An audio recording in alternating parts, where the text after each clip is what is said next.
Start करने से पहले एक basic understanding cash flow statement का फॉर्मेट कैसा होता है। कैश फ्लो स्टेटमेंट क्या है theoretically? Cash flow statement is a statement which shows the inflows and outflows of cash and cash equivalents by classifying the transactions into operating, investing and financing। ठीक है ना? Meaning perfectly clear होना चाहिए क्योंकि format ही वही है। So cash flow statement for the year ended, for the year ended आपका 31 मार्च 23, 31 मार्च 24 कुछ भी पूछ सकते हैं, जो भी है for the year ended. Particulars, details, rupees, amount in rupees. Particulars, details, amount. सबसे पहले cash flow from operating activities, cash flow from operating activities की इस पूरे पीरियड में सारी आपकी कैलकुलेशन, मतलब जितना भी है सारा जो वर्किंग है ना, सारी जो वर्किंग है कि इसके अंदर क्या क्या आ रहा है, जितनी भी ट्रांजैक्शंस हैं cash flow from operating activities से रिलेटेड, वो सारी की सारी कहाँ पे दिखाएंगे आप? डिटेल्स के कॉलम में। वो सारी की सारी कहाँ पे दिखाएंगे आप? डिटेल्स में। तो डिटेल्स में दिखाते हैं हम अपनी वर्किंग, क्या प्लस हो रहा है, क्या माइनस हो रहा है, जो भी है पूरी वर्किंग। ठीक है, आपकी वर्किंग। बाहर आता है फाइनल अमाउंट, बाहर आता है फाइनल अमाउंट, सिंगल अमाउंट। किसका? Cash flow from operating activities का। तो cash flow from operating activities बताता है कि ऑपरेटिंग एक्टिविटीज से इस साल कितना जनरेट हुआ। अगर पॉजिटिव फिगर है तो उसको बोलते हैं कैश फ्रॉम ऑपरेटिंग एक्टिविटीज, अगर नेगेटिव फिगर है तो उसको बोलते हैं cash used in operating activities. Clear? अगर नेट रिजल्ट आपने कैश की ट्रांजैक्शंस करी, सारे इनफ्लोज आउटफ्लोज आपस में एडजस्ट करें, जो भी फाइनल रिजल्ट आया, अगर वो एक पॉजिटिव फिगर है तो उसको बोलते हैं cash flow from operating activities. अगर वो नेगेटिव फिगर है तो उसको बोलते हैं cash used in operating activities. B, cash flow from, cash flow from investing activities, cash flow from investing activities, cash flow from investing activities. Same यहाँ पे calculation, बाहर आ जाएगा फाइनल फिगर।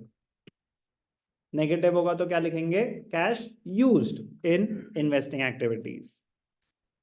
लास्ट होगा cash flow from financing activities. एक एक करके तीनों calculate करें, अभी बीच में कोई लाइन नहीं खींचेंगे क्योंकि वो अमाउंट्स आपस में एड अप होने वाले हैं। तो इसका आपने फाइनल करा, बाहर कर दिया, इसका आपने फाइनल वर्किंग करी, बाहर कर दी, इसके आपने वर्किंग करी, फिर फाइनल अमाउंट बाहर आ गया। बाहर कोई लाइन नहीं खींची, बाहर खींची यहाँ पे लाइन। जब ये तीनों आ चुके हैं तो फिर आता है, क्या आता है? नेट, नेट इंक्रीज और डिक्रीज इन कैश और कैश इक्विवेलेंट्स, नेट इंक्रीज और डिक्रीज इन कैश और कैश इक्विवेलेंट्स। ए प्लस बी प्लस सी, जो भी ए का रिजल्ट आया प्लस जो भी बी का रिजल्ट आया प्लस सी। नेट रिजल्ट क्या रहा? सर नेट रिजल्ट तो पॉजिटिव ही होगा, ऐसा बिल्कुल भी नहीं है, कुछ भी हो सकता है। If outflows are more than the inflows तो नेट रिजल्ट नेगेटिव होगा। If inflows are more than the outflows तो नेट रिजल्ट पॉजिटिव होगा, कुछ भी हो सकता है। बट पहले ऑपरेटिंग, फिर इन्वेस्टिंग, फिर फाइनेंसिंग, तीनों को एडअप किया तो नेट रिजल्ट क्या आया? नेट इंक्रीज और decrease in cash and cash equivalents. कोई डाउट? ये बता रहा है कि इस साल कितना कैश जनरेट हुआ या यूज हुआ। फॉर एग्जाम्पल इस साल कैश जनरेट हुआ 20 lakhs। कितना जनरेट हुआ ओवरऑल? 20 lakhs हुआ। अब अगर मैं इसमें ऐड कर दूं, क्या ऐड कर दूं? Opening cash and cash equivalence. Cash and cash equivalents में आपके पास क्या आ सकता है? कैश आ सकता है, बैंक बैलेंस आ सकता है, और ज्यादा से ज्यादा क्या आ सकता है? Marketable securities. ठीक है।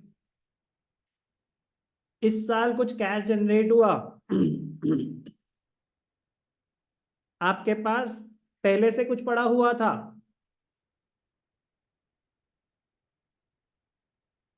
इस साल कितना कैश जनरेट हुआ था? 20 लाख पहले से, और 20 लाख इस साल जनरेट हुआ। आपके पास 10 लाख पहले से पड़ा हुआ था, तो टोटल कितना हो गया? 30 लाख। तो 30 लाख क्या होना चाहिए?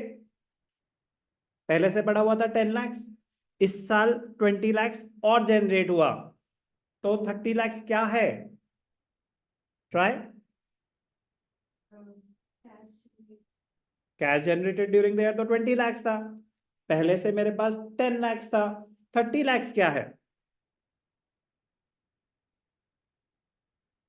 ओ, हाँ बिल्कुल सही, मतलब wow, opening balance for the next year which is simply called the closing balance of the current year.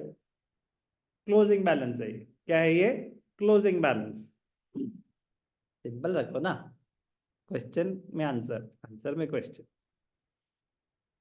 तो cash generated during the year, net increase और decrease plus opening cash and cash equivalents should be equal to the closing cash and cash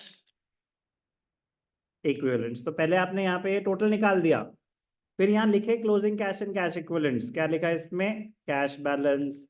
फिर क्या लिखा? Bank balance. फिर क्या लिखा? Marketable securities और current investments.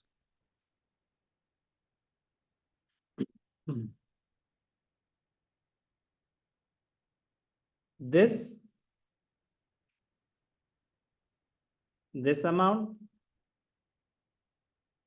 should be equal to this amount।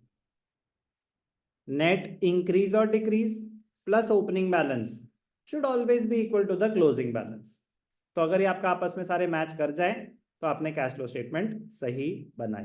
एक होता ना कि सर हमें कैसे पता चलेगा कि हमने कैश फ्लो स्टेटमेंट सही बनाई कि नहीं बनाई? जैसे पार्टनरशिप में बैलेंस शीट बैलेंस हो जाए तो ऐसा लगता है कि हमने सही करा हो। तो कैश फ्लो स्टेटमेंट में कैसे पता चलेगा कि आपने सही करा? क्योंकि आपको opening cash and cash equivalents भी दे रखे होंगे, आपको क्लोजिंग भी दे रखे होंगे। तो आपने जब पूरी कैश फ्लो स्टेटमेंट बना ली, नेट इंक्रीज और डिक्रीज कैलकुलेट कर लिया, कैश फ्लो स्टेटमेंट का ही पार्ट है ये, उसमें ऐड करते हैं। क्या ऐड करते हैं? Opening cash and cash equivalents. फिर उसके बाद नेट रिजल्ट जो आएगा, this should be equal to the closing cash and cash equivalents. अगर वो मैच कर रहा है तो आपने सही करा है, जिसके मैच होने की प्रोबेबिलिटी बहुत ही लो होती है इनिशियली, बट धीरे धीरे हो जाएगा, धीरे धीरे हो जाएगा। तो कैश फ्लो स्टेटमेंट का फॉर्मेट तो यही है, ऊपर ऊपर से, ऊपर ऊपर से। This is 1% of the actual format, जिसमें आपका 70-75% दिमाग लगेगा ऑपरेटिंग एक्टिविटीज का फॉर्मेट अंडरस्टैंड करने में, बाकी 20-25% दिमाग लगेगा इन्वेस्टिंग और फाइनेंसिंग मिला के। ठीक है ना? तो इनिशियली जो मेजर लड़ाई होगी, ऑपरेटिंग का फॉर्मेट अंडरस्टैंड एंड लर्न करना होगा। ठीक है ना? So please be careful.